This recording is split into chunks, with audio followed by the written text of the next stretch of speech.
yung lawyer na congressman, nagiging liar na congressman. Ano raw, binubuli, ano bully?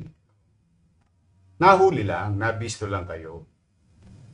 Kaya umiiyak kayo. Ito, sa inyo to. Wala na po kayo mabobola ngayon. Oh, mga iyakin. Kayo na ang nabisto eh. Dati kayo nang bibisto eh. Oh, kayo yung kahol ng kahol. Ngayon kayo nabisto, umiiyak kayo na binubuli kayo. Hindi kayo binubuli. Oh, ayaw nyo lang mabisto. O tapos ngayon, pag nabisto, tuturo mo DPWH. Kawawan DPWH. Kahit magsinungaling na magsinungaling, yung congressman, na hindi ko alam yan. Basta ako gumagawa lang ng batas, I appropriate. Yan ang palusot ng congressman. Pero sa totoo, alam ng taong bayan, pag may ginagawa, nakadisplay ang mukha niyan, nakalagay ang pangalan niyan, nagkakating ribbon niyan, pagpalpak ang ituturo nila, DPWH. Itong DPWH naman ngayon, sa mga proyekto na yan, sila ngayon ang ipit na ipit. Sila ngayon ang ipit na ipit. Bakit? May umamin na bang congressman? Wala pa. In fact, it's the other way around. Anong ginagawa ng congressman niya? Ipinapako sa krus ng mga congressman sa Maynila yung DPWH. Sino ngayon ng kahol ng kahol? Kaya kami, simple lang naman ang tanong ng taong bayan dyan. Ito, Mocha. Ano muna sabi ng mga tao? Sabi ni G. Herao, meron. Sabi ni Sally Lastillas Isleta, nakikialam sila. Sabi ni Bri Jai, Tomo. Sabi ni Teresa Montero, meron. Nakikialam sila. Hindi pwede. Alam nila yan. Hugas kamay lang mga congressman. Sabi ni Daday Ventus. Ako, galit na sila. May kickback sila. Sabi ni Cherry Con. Yung kickback, that's another story. Ako, simple pa lang ang tanong ko eh. Una kong tanong, may alam ba ang congressman sa mga proyekto na yan? Yan ang, sabi raw ng congressman nyo, shout out sa mga taga 3rd District. Hindi raw nila alam yan. Kayo humusga, mga taga 3rd District nga pala. Hindi raw nila alam yan. Nako. Pero nung pagka binubuksan na yung barangay hall, 19 million, may picture-picture pa sila. Ay, naku. Di ba? Nakalantad yung mga pangalan nila doon. Meron pa nga ako nakita, mga barangay hall, may pangalan pa ng congressman. Ay, oo, malaki po. May initial eh. Di ilaw pa yun. Kaya, pagka ngayon, indulto, ang ipinapako sa krus, DPWH. Nauunawa nyo ng tao. Doon naniniwala ko. Kahit anong pagsisinungaling ng congressman, kahit anong pagtanggi o pagkubli ng congressman, yan, alam ng taong bayan yan. Ngayon, yung sinasabi mga kickback, hindi ko po alam yan. Kung talaga bang may kickback sila. Ayaw ko mag-akusa ng isang bagay na wala tayo napapatunayan. Pero ang katotohanan sa practice, nakikialam ang congressman. Alam ng taong bayan. Pangalawa ngayon, tanong ko naman. Shout out dyan, Mocha, sa mga manonood natin. Shout out yung mga nagpagawa ng bahay. 20 square meter, 30 square meter. Kahit malaki o kahit maliit. Basta mga nagpagawa ng bahay. Shout out sa mga nanonood. Ito po ang tanong ko. Mga kababayan ko sa lungsod ng Maynila. Kahol daw kayo ng kahol eh. Alam ko yung chihuahua, yun yung maingay na aso, di ba? Yung Maliit pero na aso, pero maingay. Yun, alam ko, kahol ng kahol yun. Tanong ko ngayon, kayo ba pag nagpapagawa ng bahay, kumukuha ba kayo ng permit? Yun ang tanong ko sa mga manonood. Tanungin natin kung ano sagot ng mga manonood. Kumukuha po ba kayo ng permit kapag kayo nagpapagawa ng bahay? Pag kayo nagpapademolish ng bahay, kumukuha ba kayo ng demolition permit? Pag kayo ba'y nagpapagawa ng bahay, kumukuha ba kayo ng building permit? Bakit sa inyo, maliit na lupa, maliit na bahay, dahil sa pagsisikap mo, pag-iipon mo, pagpupunyagi mo, o naayos mo sarili mo, gusto mo maayos yung tahanan mo. Kukuha ka ba ng permit mo ka? Opo, sabi ni Adam Rich Manansala Sanding, dapat may permit. Dapat daw. Kailangan ba talagang may permit? Sabi ni Teresa Montero, yes po, from barangay to City Hall. Tama. Yan. Alam na alam nila eh. Alam na alam ng taong bayan. Ang tanong naman namin ngayon, paano kayo nakapag-demolish ng property ng gobyerno sa mga congressman na nag-excuse ngayon na manggagawa lang daw sila ng batas? Nabisto lang kasi kayo. Nabisto lang kayo. Kung di kayo nabisto, walang problema. Nabisto kayo, iyakin kayo. Yan ang nangyayari. Pagka kayo makapag-akusa, wagas. Kami hindi nag-aakusa. Ayan, dyan. Bakit pag ang congressman na nagpapagawa, through DPWH, siya naman din na may sinabi, di ba? Inamin naman niya. Bakit walang permit? Pag congressman, exempted. Pag meron na pong batas na ganoon, kikilalanin natin.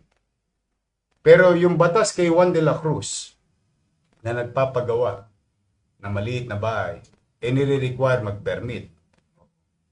Ganon din yung batas sa mga pagawaing, lalo na yan, building. Dahil yan, pag may nangyaring masama dyan, na mananagot dyan, lokal na pamahalaan. Ngayon, matanong pa, ano sabi ng mga tao? Meron daw talagang permit. Kahit nga daw po renovation lang, may permit. Sabi ni Evangeline Esguera, matatalino po. Sabi sa inyo, matatalino ang tao eh. Ayaw nyo maniwala eh. Palusot pa kayo ng palusot, mga congressman. Matatalino tao. Alam ng tao. Ngayon, ano ngayon ang itatanggi nyo dyan? So, yan po. Ngayon. Okay. Ito naman pangatlong tanong naming taong bayan. Naniniwala ba kayo, ito, sa taong bayan, naniniwala ba kayo? Ito lang ha. Ano na to, mga opinion naman to. Naniniwala ba kayo, o mga manonood, na kailangan humingi ng permiso sa lokal na pamahalaan nitong mga proyektong ito? Tanungin natin ng taong bayan. Ano ang sasabihin ng taong bayan? Di ba? Bakit? Yung maliit na tao, pinahingi nyo ng permiso eh. Yung pa kaya sila. Di komo ba sila ay congressman? Alam mo ka, naglakihan ang ulo nito mga to eh. Iba kilala nyo naman sila na nagsisimula pa yan. Oo. Iba talaga nagagawa ng kapangyarihan.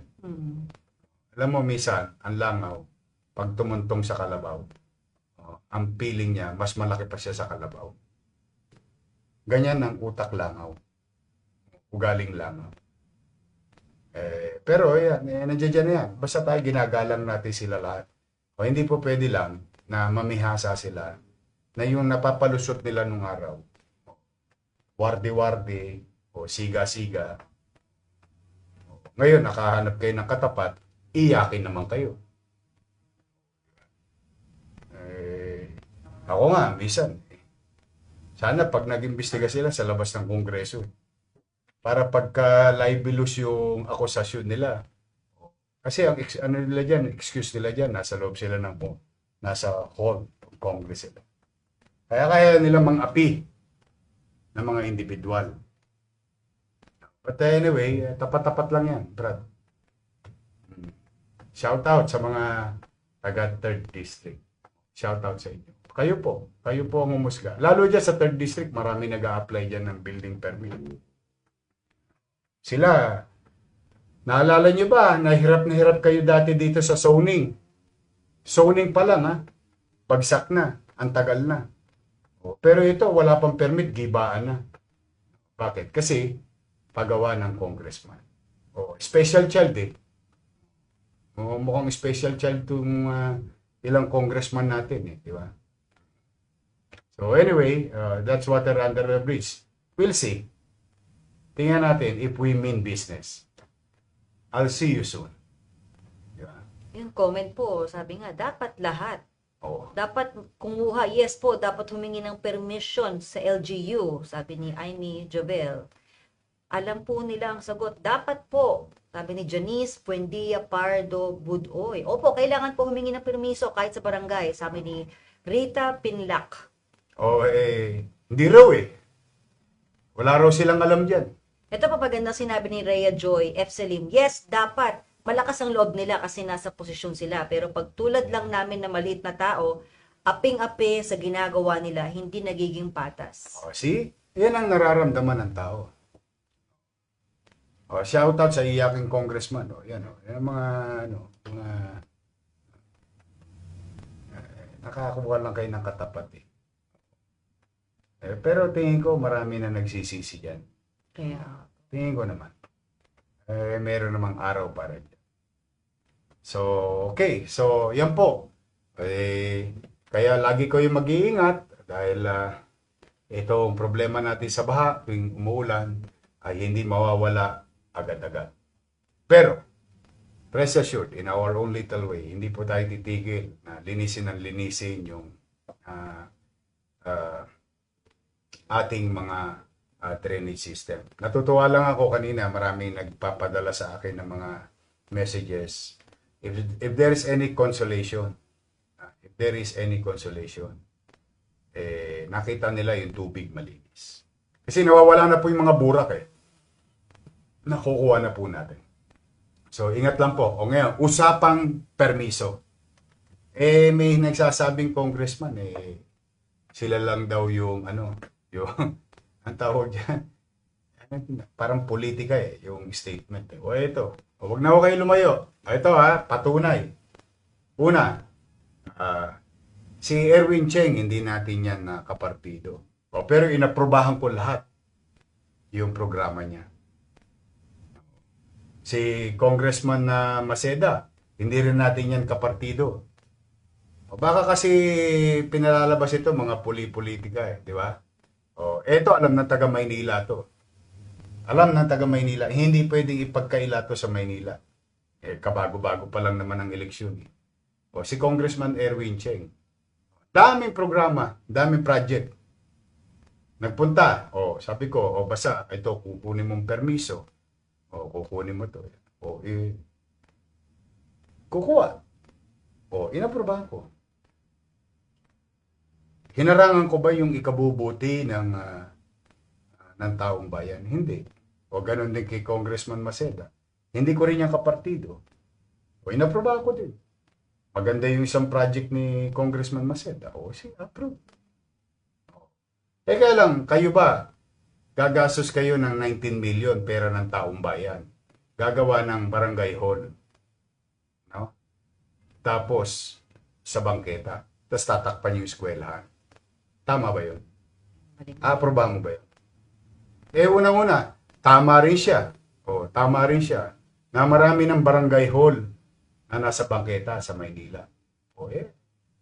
Tapos dadagdag pa siya. So, ibig sabihin, yung mali, gusto yung ipagpatuloy kasi nagmukhang tama. Magiging tama lang kasi congressman siya. 19 million yun. Nasaan ang perang taong bayan? Ngayon, ito, distrito, pagitan ng 3rd District at 4th District. Kinansel ako to. Dito ko yata in-announce yun Kinansel ako to. Bakit? Hindi humingi ng permit. Nung humingi ng permit, inaprobahan ko. Aprobado. Pagawain ng DPWH. District 3 and District 4. Ito yung di masalang. Bakit kailangan humingi ng permiso? Kasi kailangan namin gumawa ng traffic plan, isasara yung tulay Hindi ngayon magugulat ang taong bayan. Tanong, ikabubuti ba to ng taong bayan? Opo.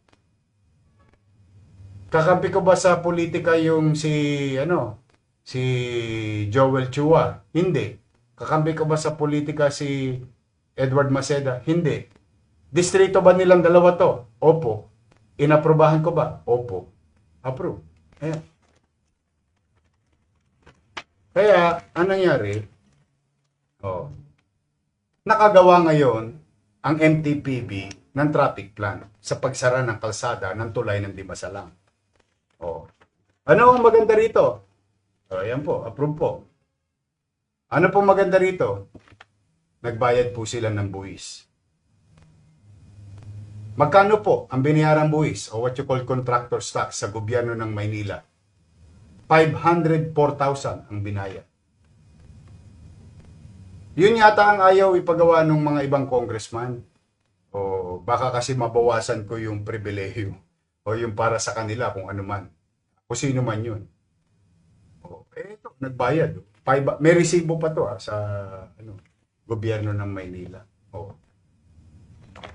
Samban di Masalang, District 3, District 4. Ulitin natin kasi alam mo yung manloloko. Ano yun? Lawyer, sorry.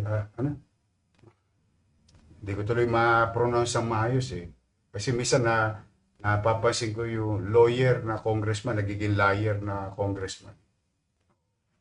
Ano raw, binubuli. Ano bully? Nahuli lang, nabisto lang kayo. Kaya umiiyak kayo. Ito, sa inyo to, sa distrito nyo to. DPWH. Kakampi ba sa politika? Hindi. Kung politika lang ang pag-uusapan, kaligtasan ng taong bayan ang iniisip ko eh. Yung convenience ng taong bayan eh. O plus yung mga regulatory power ng local government. O, ibinalik sa akin, nag-apply, o binigyan ko, inaprobahan ko, nagbayad ng buwis, o legal ngayon.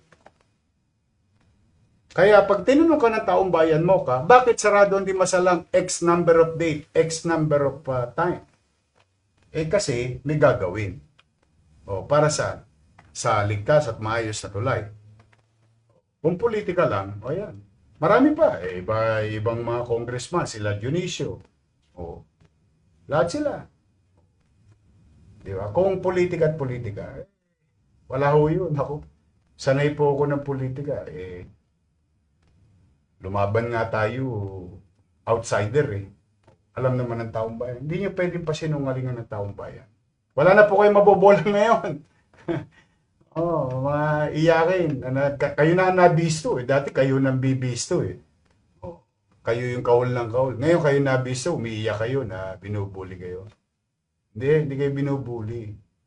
Ayaw nyo lang mabisto. Tapos ngayon, pag nabisto, tuturo mo DPWH. Kawawan DPWH. Ako nanonood ako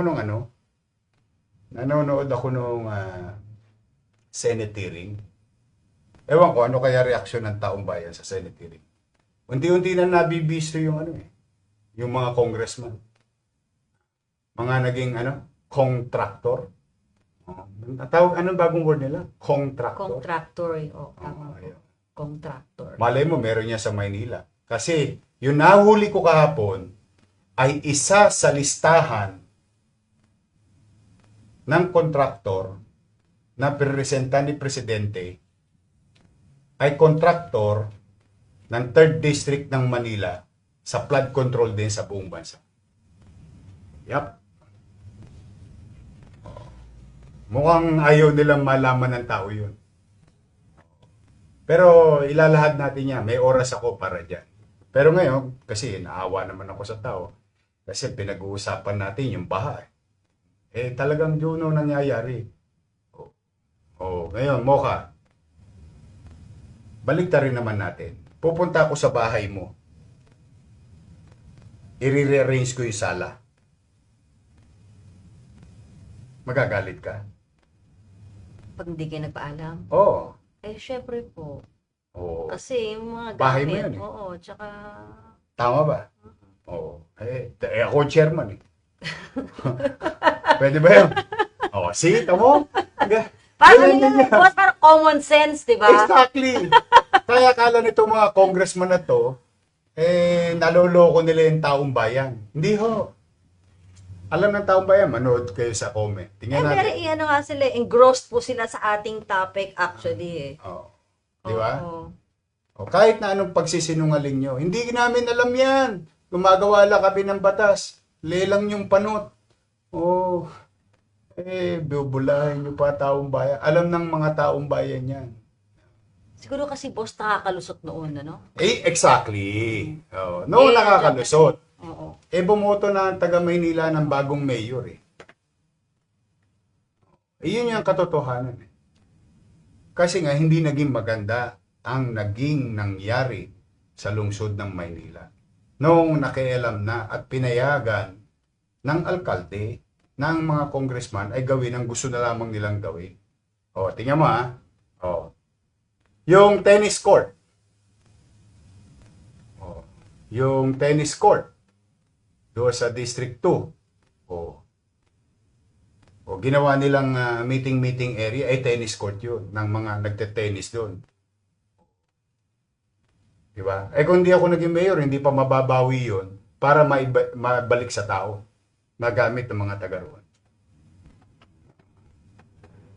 Yung ba'y totoo? Shoutout sa mga taga District 2. Alam ng mga taga District 2 yan. Araw-araw silang tinawag dyan eh. Diyan nagkaroon ng AKAP, tupad, AIX. Yan yun eh. Alam ng mga taga District 2 yan. Ang ipinagpapasalamat ko lang sa taong bayan, Mocha, bagamat talamak ang bigayan ng AKAP, AIX, at tupad nung nakaraang halalan. Yan, sa basketball court, yan sa District 2. Doon sa may tennis court na sinasabi ko. Sa Tutuban. Tapos yung nangyayari sa, naalala mo yung na-iskandalo pa ng isang kandidatong mayor na live niya, yung bigaya sa San Andres Complex. At saka ginamit niya sa may what do you call this, sa may Ninoy Aquino Stadium. At saka doon sa Quiapo, may isang opisina ron. Bigayan ng bigay. Ang pinagpapasalamat ko lang sa tao, tumibay ang damdamin ng tao, hindi nagpatokso. Binigyan pa rin tayo ng pagkakataon, overwhelmingly. So ano ibig sabihin? Para bang sinasaad ng taong bayan, nabantayan mo kami. Ito po, boss, pagandang sinabi ni Air Guard Pamilosa, gising na ang Batang Maynila. Oo. Yun ang ng tao dun. Yun ang statement ng tao. Bantayan mo kami. Pangalagaan mo kami. Kasi wala kaming kakayanang lumaban sa congressman. Yan ang statement ng ordinaryong Batang Maynila. Ngayon, pag hindi natin ipupulis, hindi natin didisiplinahin at hindi natin aayusin, warde-warde na ang Maynila. Ulitin natin ha. Inaprobahan ko ba? Yung mga proyekto ng mga kalaban kong congressman, kasi yun ang gustong palabasin ni nung isang lawyer congressman. Inaprobahan ko ba? Inaprobahan ko. Alin ang hindi ko inaprobahan? Yung mga hindi po pwede. Yun ang ayaw nila. Kasi gusto nila sila masunod.